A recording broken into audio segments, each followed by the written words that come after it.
Tú ya sabes que Tecambio es la casa de cambio online con el mejor tipo de cambio de verdad. Descarga la aplicación móvil o ingresa a tecambio.com y usa el nuevo código ENCERRONER para obtener una mejora en tu tipo de cambio.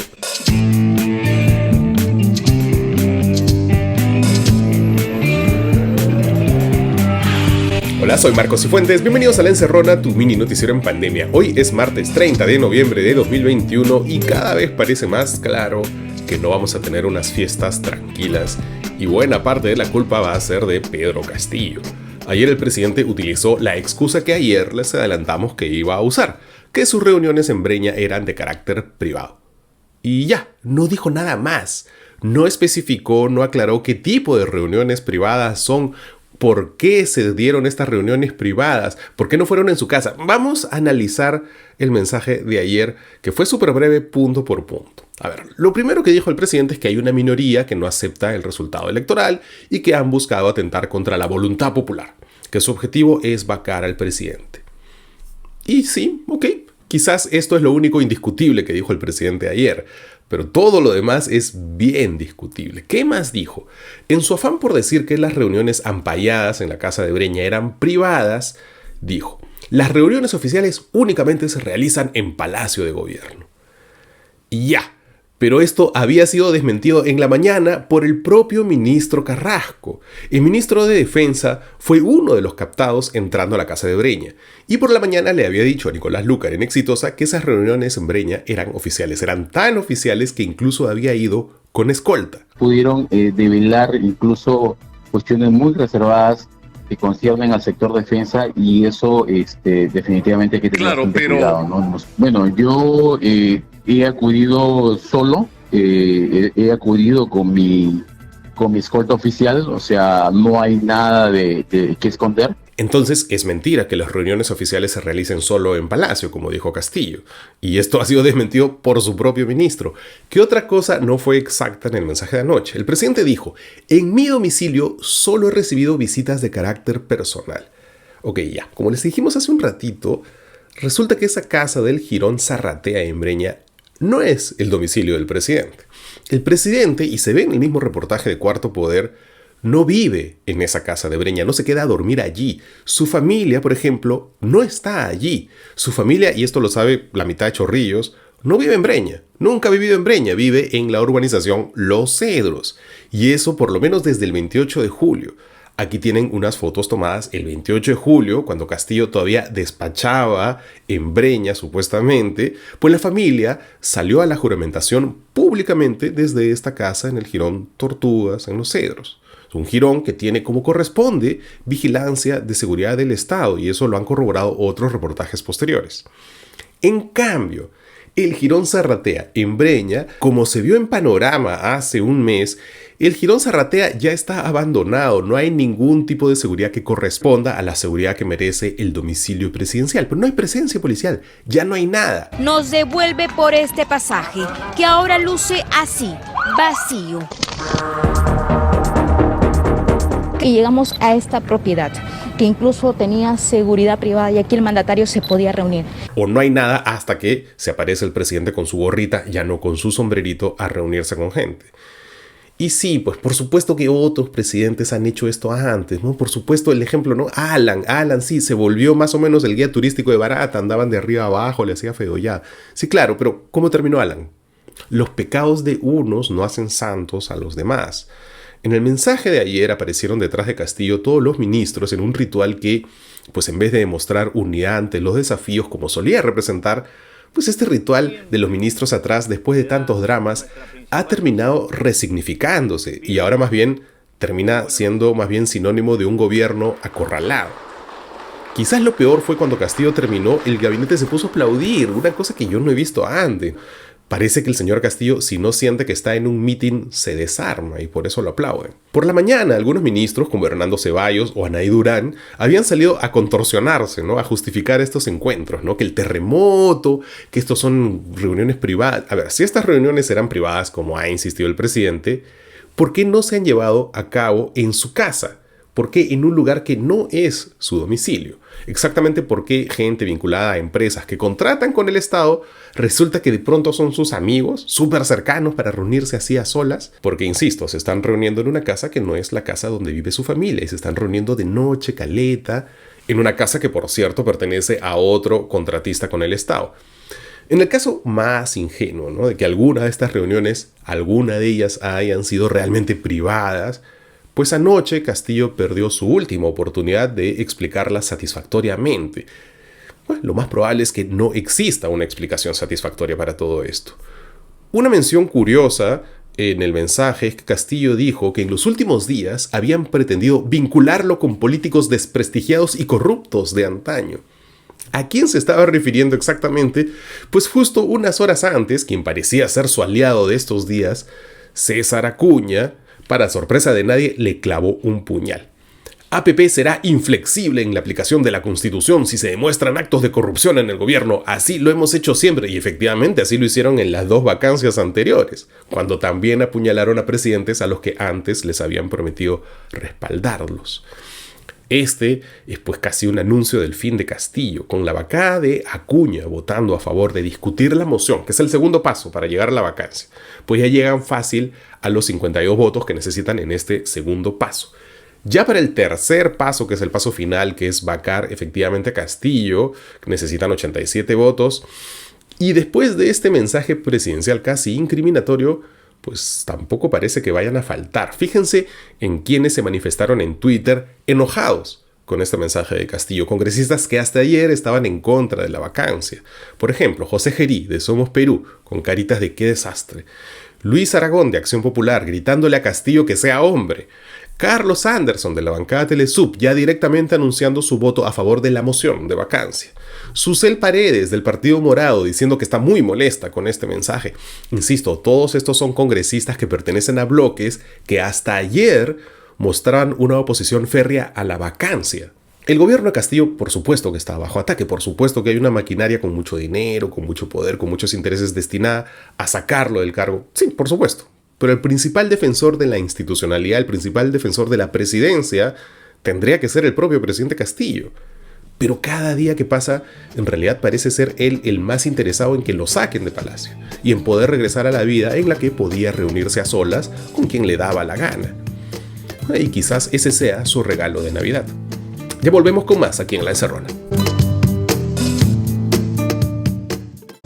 Conoce una de las 20 funciones de seguridad de Didi, la app de movilidad más grande del mundo.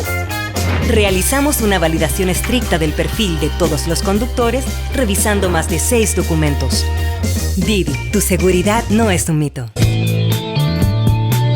Bienvenidos de vuelta a La Encerrona, tu mini noticiero en pandemia. Y el presidente Castillo tiene graves problemas de popularidad. 2 encuestas, una de Ipsos y del IEP, confirman que su desaprobación no solo se ha disparado, sino que la vacancia puede no ser popular, pero tampoco es resistida. Una vacancia de Castillo no provocaría nada como las marchas de noviembre del año pasado. A Castillo le faltan bases, es decir, gente organizada que salga a jugársela por él. Y parece que quiere conseguir bases congraciándose con los sindicatos de los profesores. ¿Cómo lo va a hacer? Nuestro editor Jonathan Castro tiene en sus manos un documento que lo explica.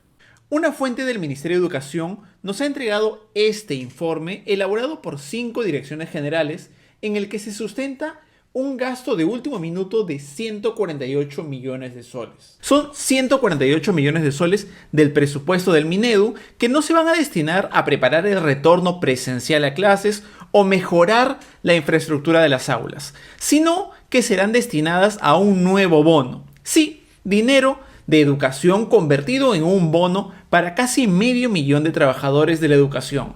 Para que se hagan una idea del monto, 148 millones es mucho más de lo que ha tenido cualquier gobernador regional para proyectos de inversión en educación durante todo este año.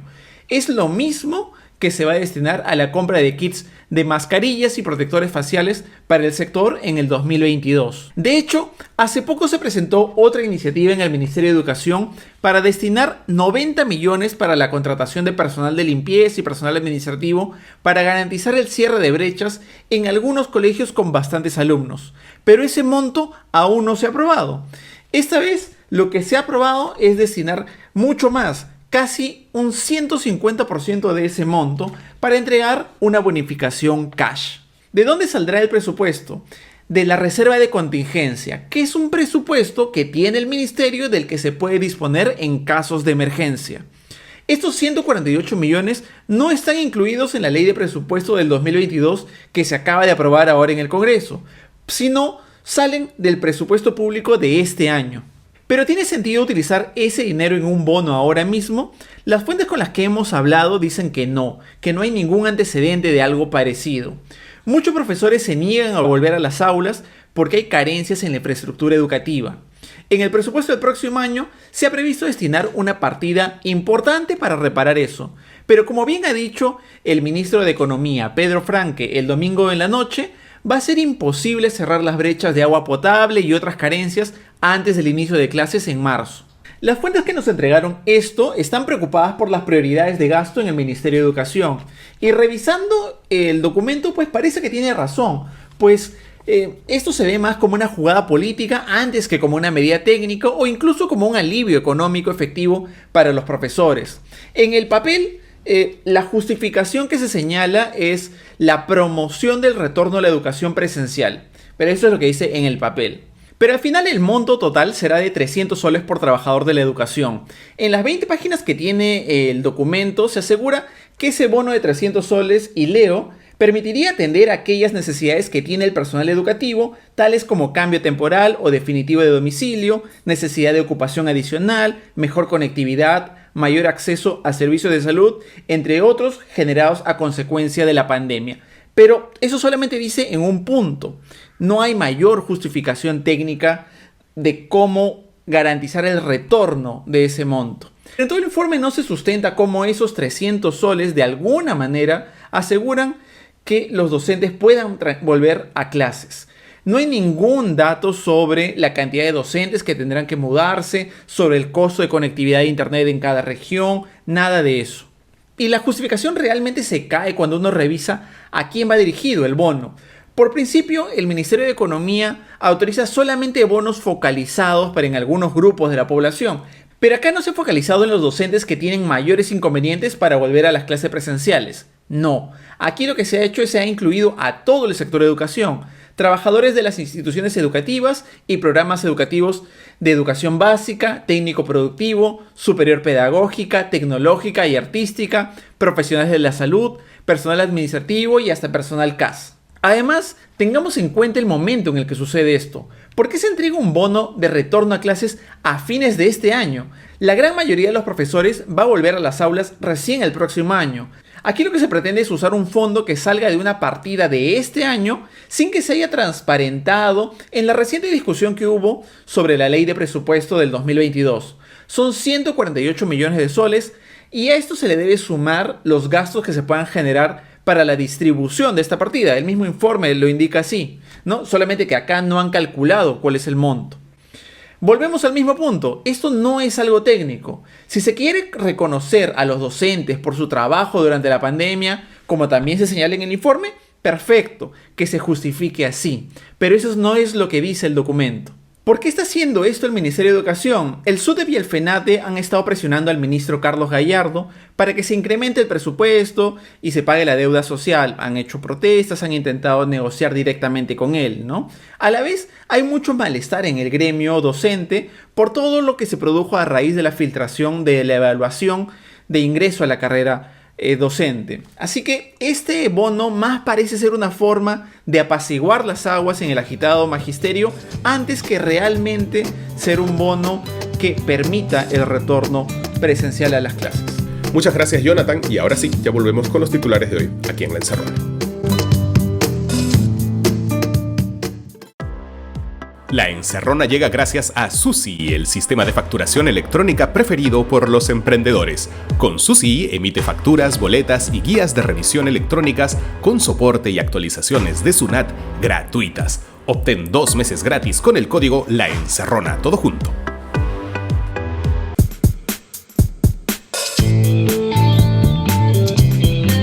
Hola de nuevo, bienvenidos de vuelta a La Encerrona, tu mini noticiero en pandemia. Hoy es martes 30 de noviembre de 2021 y estas son las noticias que son virales o deberían serlo.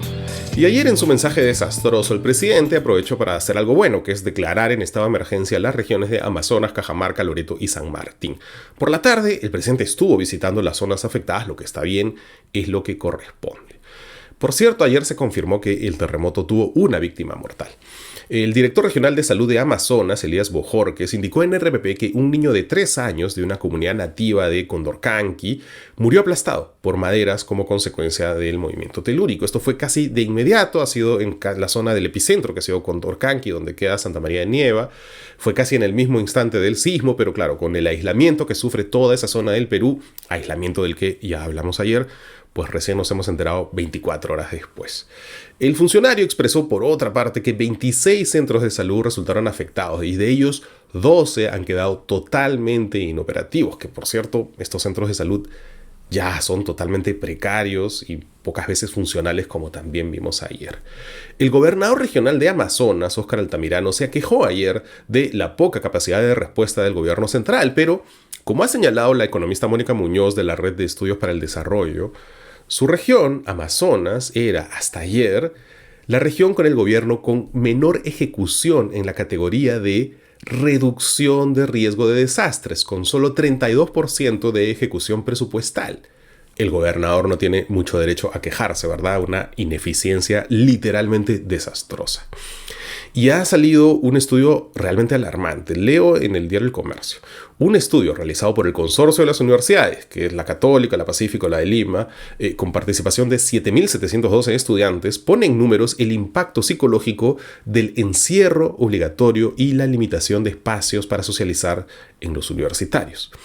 Solo en sintomatología severa y extremadamente severa hay un 32% que sufren estrés, 39% ansiedad y 39% depresión. Además, el 19,1% de los estudiantes dijo que ha pensado en el suicidio.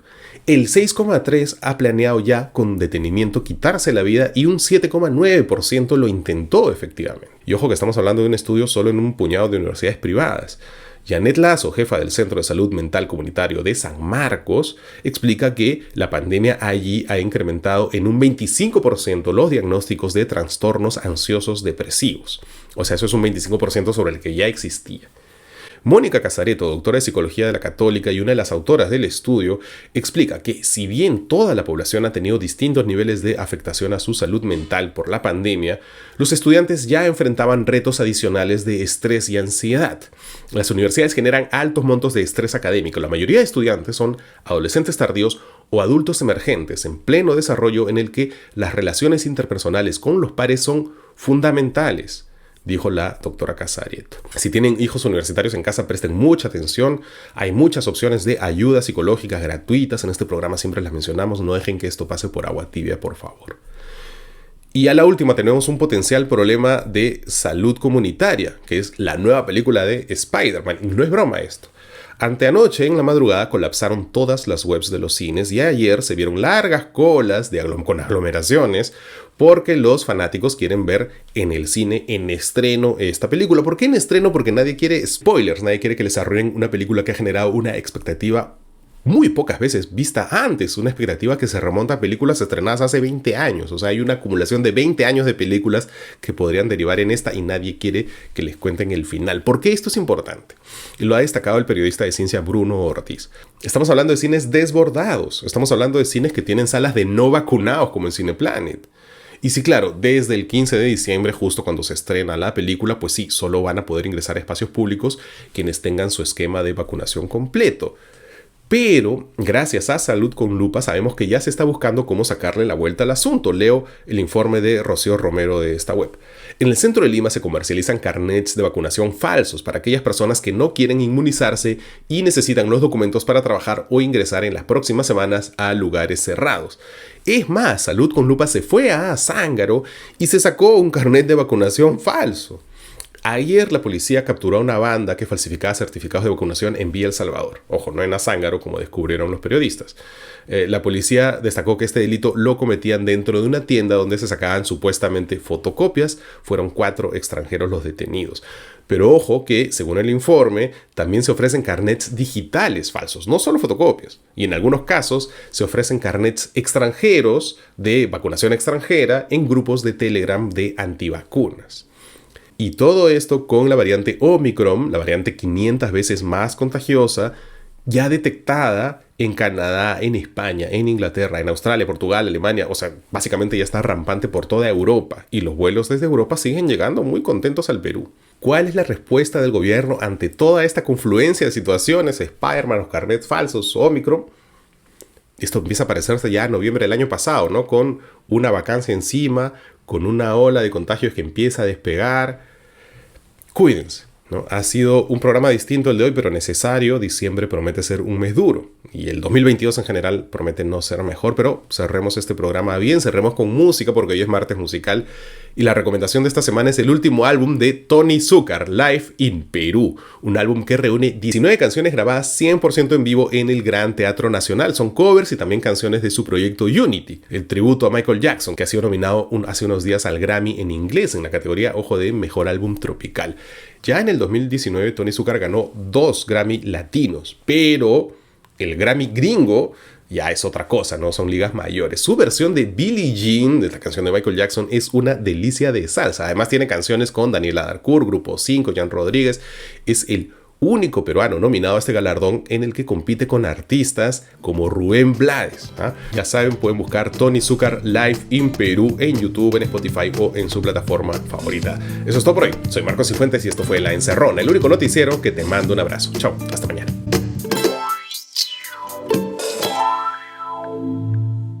¿Todavía pierdes el tiempo lavando y planchando ropa? Descarga la app Jeff y realiza tu pedido. Ellos recogen tu ropa donde y cuando quieras, lavan, planchan y las entregan justo a tiempo. Con Mr. Jeff, olvídate de lavar y planchar. Descarga la app Jeff.